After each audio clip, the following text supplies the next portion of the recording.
I think it's an important responsibility as a soldier to be where we are here in Afghanistan. We're almost at the tipping point. And when it changes, it'll change fast. It'll change forever. I think at the end of the day, this will pay off. Good seeing you.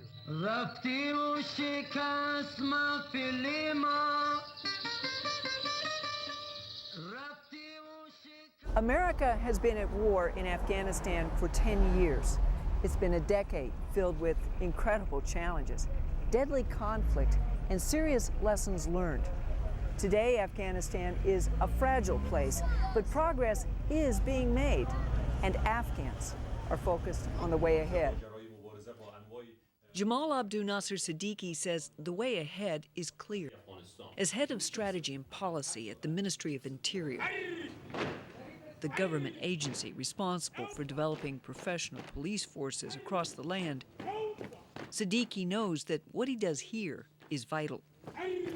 We have to work together. We have to achieve our strategic goal, bring stability in Afghanistan.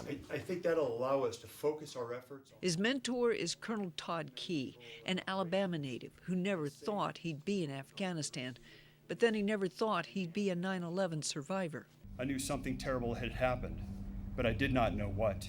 September 11th, 2001 changed the world as he knew it. But somehow out of this terrible tragedy of hope and love find their way back to us. Commemorating the losses of that day is an annual pledge for people around the world. To us and inspire us wherever we are, For especially Key, those here in it's highly Afghanistan, personal. to ensure this never happens again. Back then, he was a young never Army forget. strategist learning his skills, not knowing where fate and duty would take him. I think it's a duty to my country. I think it is a tribute to those who have lost their lives, because I think if I had been on the first and second floor and they had been on the third floor, they would be here instead of me. Afghanistan is where it began, a war on terror that introduced the world to an unfamiliar geography, its people, the culture. Salam, how are you? Key has learned its weaknesses and where to find its strengths. These people did not attack the Pentagon and New York and Pennsylvania and the United States. These people were taken advantage of because of 30 years of war, civil war, and the Taliban era. And I am absolutely positive that if these people had the wherewithal to stop that, they would have. Transition is more than just turning transition from the international. He says the time has come for Afghans like Siddiqui to lead the way forward. We have a strategic goal. We have to achieve this goal and show to terrorism and Al-Qaeda our commitment, achieve our goal. A goal for Afghans, led by Afghans. We will make some recommendations on transitions.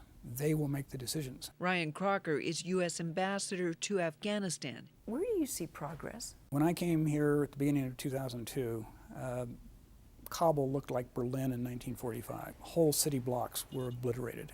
We then saw security take a nosedive with car bombs in the city, all kinds of attacks and kidnappings. I just came back from a meeting with one of the ministers whose offices are downtown. Biggest problem Kabul has right now is traffic. Traffic is a sign of progress, especially in the capital city of Kabul, where freedom of movement is dramatically on the rise for men and women. And yet, resurgent Taliban are still a deadly threat. On September 13th, as a reminder of attacks 10 years ago, an assault was launched against U.S. forces in Kabul. In the 30 days or so prior to that attack, we had killed or detained almost 200 Taliban fighters trying to get into this city, some of whom were within hours of executing suicide attacks. General John Allen, Commander, International Security Assistance Force. This is a war, and the Taliban are not winning this war, and the way they will register the fact that they are not winning is to try to terrorize the population with high-profile attacks. We should expect them, we should blunt them, we should impede them, and we should defeat them. Fighting off the enemy is at the top of the list for Afghanistan. It's a challenge Afghan security forces are taking on as they focus on the way ahead. رفتی و شکست محفل ما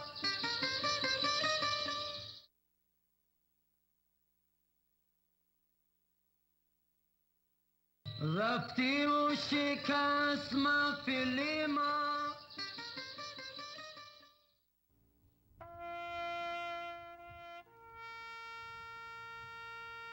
The price tag for 10 years of war is high. Latest reports reveal that since 2001, just over 2,700 coalition fighters from more than 20 countries have died in Afghanistan. The vast majority are American. Costs are incredibly high. Every loss of a soldier that we suffer, there's a family back home that suffers.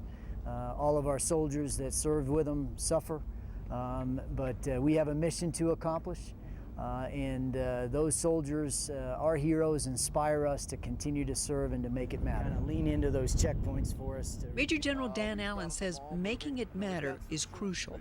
Shouldn't be an issue. Allen leads CJTF-1, a combined joint task force responsible for Regional Command As East. I mentioned to you earlier, the way that you've stayed after the enemy.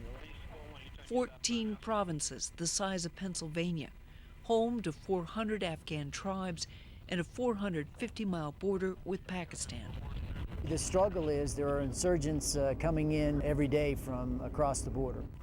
While we work very hard on the local insurgent elements to convince them to rejoin the government, we've also got to deny entry by the foreign elements that want to fuel the fire.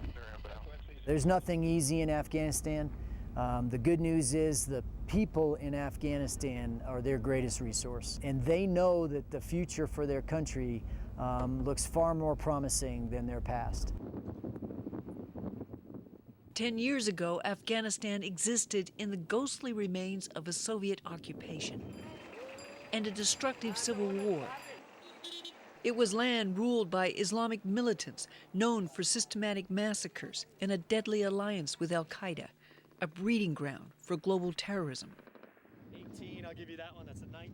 In 2002, when the newly created Afghan National Army first stood up, it was a force of 70,000, the country's initial steps towards self-determination. Today, a combined army and police manpower will crest at more than 4 times that number, topping off at well over 250,000. When you talk about an army, whether it's large or small, you have to look at the geopolitical situation, the threat assessments. Right now, I think we have great threat issues. General Sher Mohammad Karimi is Afghan National Army Chief of Staff. So there is a threat, and that threat has to be reckoned with, and I think we need a fairly good army. At training centers across Afghanistan, 6 regional and 1 at Kabul, the drive to create a professional army is taking shape. Some of it literally from the ground up. Driving is just one element of basic troop foundation. Currently, there are 31 different driving courses available based on vehicle and need. It's hard for them. It's really hard for them. They don't understand the concept of taking the clutch off and doing the whole gear situation at the same time. So it's basically starting from scratch. 37 nations are involved in the training mission in Afghanistan. What's going on, buddy? You gonna drive? Sergeant Adam Rich says he's part of the big Basically go picture. over the vehicle checks. Big picture, big picture stuff. I see us not being here. They're going to be able to take over the course and train their own guys, so we don't have to train them. It's a mantra being repeated again and again. Enable Afghans so they can train and sustain themselves. It starts with the basics and accelerates. The army is an institution where people can learn literacy, can learn some vocational training, they can learn a skill, they can learn, other things that when they leave army, they can use it. It's primary education geared for a population focused on survival. Afghanistan's security forces are, in many ways, the country's new social cornerstone. Great emphasis is placed on teaching values, ethics, and principles, guided by the laws of Islam, a national constitution, and supported by the international community. Brigadier General Abdul Karim is the Afghan Army's Chief General Staff Legal. He says what they do here carries over. Military law has a positive effect. It's part of the overall picture of the Afghan future because as you live your daily life, your discipline and regard for the law carries over.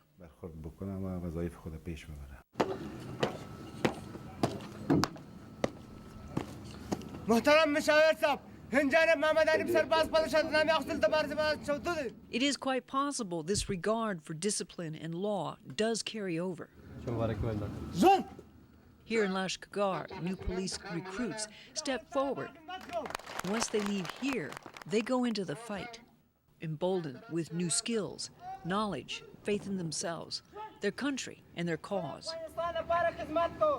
They're trained, they're professionalized, they've got some way to go yet, and the training doesn't stop when they graduate today. We have teams out there now that continue that training and mentoring. Stopping traffic. Every process along the way Face the traffic you want to stop is a sign of progress.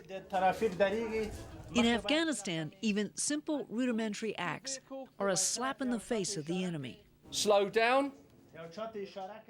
If we start with the simple things like road traffic, we can then build that. If we got the traffic controlled and we have good community policing at traffic points, we then gain the trust of the people, and then we can then work on to counterinsurgency, community policing, and get the greater things, the more important things. Will start from the bottom up. Another important foundation for the future is education. I would never have thought the incredible difference that could make in this nation.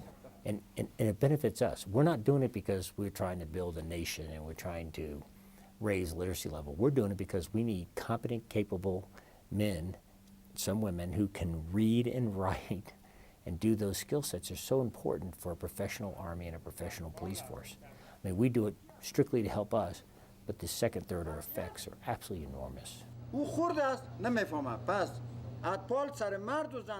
As Afghanistan wages war against the Taliban and others who see progress as threatening, basic core training within Afghan security forces is creating a domino effect. In education, equality, stability, national pride. Permanent marks designed to touch all Afghans as they focus on the way ahead.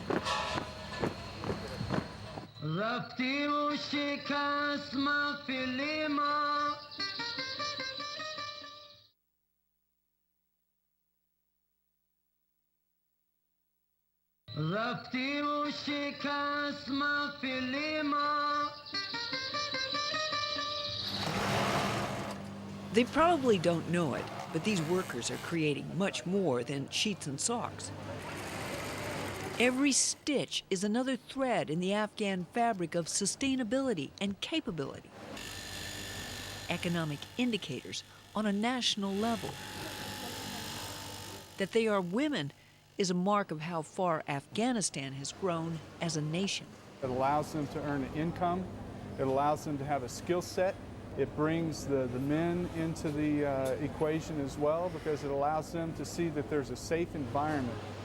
The factory, which because of security will remain unnamed, is the result of a program called Afghan First, a multi-million-dollar initiative created to save American taxpayer money by stimulating local economy, helping Afghans set up businesses that supply Afghan security forces, with future prospects of consumer business.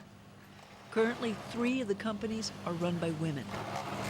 They make blankets, sheets, underwear, socks, 29 items in all. All of our boots now, all of our uniforms, most of their equipment, all of their personal effects, bedding, linen, t-shirts, pillows, mattresses, is all now 100% produced in factories inside of Afghanistan by Afghan workers.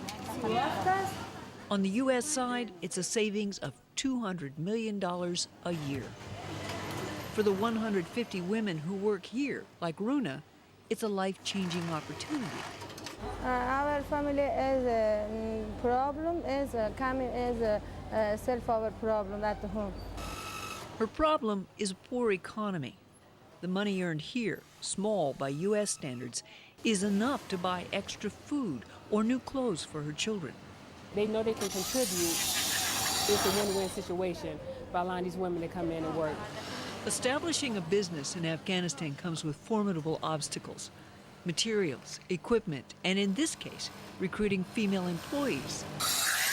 Traditionally, Afghan women are required to stay home, take care of the family, maintain the household.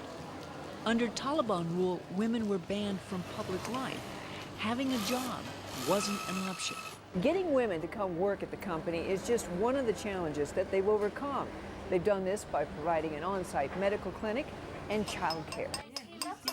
The entire workers' package includes transport to and from work, lunch, on-site childcare, and tutoring in basic literacy. For Shakila Mohammadi, it's a vision of the future. For Afghanistan, I want to be established like these manufactories, and we support many women and men also. Within Afghanistan's burgeoning garment industry, this factory is one of the first. Plans for expansion are on the table. Patterns based on the possibilities of locally grown raw materials, and maybe even building a bigger, newer manufacturing site. Economic moves built around the tenets of good business, threaded with additional openings for women, sowing the seeds of future Afghan growth and opportunity. Part of what we've tried to help them understand is that 50% of their population is female, and they represent an enormous wealth of human potential that could do so much for this nation. Women do have their hands in virtually all aspects of Afghan society. Nazifi Siddiqui is a mother of 5. She's one of 1,200 female Afghan police. Afghan women are brave and have courage to defend their people and country. Learning how to handle weapons is just part of the women's training at the National Police Academy. In another part of the compound, women are taught lessons in self-defense and potential riot control. They share many of the same courses as men: first aid, use of force, search protocols. But women are still new to the ranks. The numbers are small but growing. The national plan looks to have more than 4,000 female police within 3 years. It's a big change. I think it's a good achievement. We have females in police today, and I'm proud of them. They defend their country. We have them at the ministry and in the units. In so many societies that are in a post-conflict era, the opportunity of bringing women into society does more to move the society beyond the problems typically in a post-conflict society in terms of both education, opportunities to build professionalism into the population, job opportunities, expansion of the economy. I think that that's obviously a very positive thing for the society, in a society which under the Taliban excluded women from virtually any possible opportunity, either for education or to participate in governance or have an economic future. It feels good to set up business. Very good. Fahimi Bariki agrees. She's one of multiple vendors who bring their wares to weekly bazaars hosted by coalition forces. This is basic economy at work. A chemistry teacher before the Taliban, Fahimi has since earned her master's in business, where she has big plans. I want my company is international company. It's an image of growth shared by many. Personal dreams grounded within national borders. An Afghan vision for the way ahead.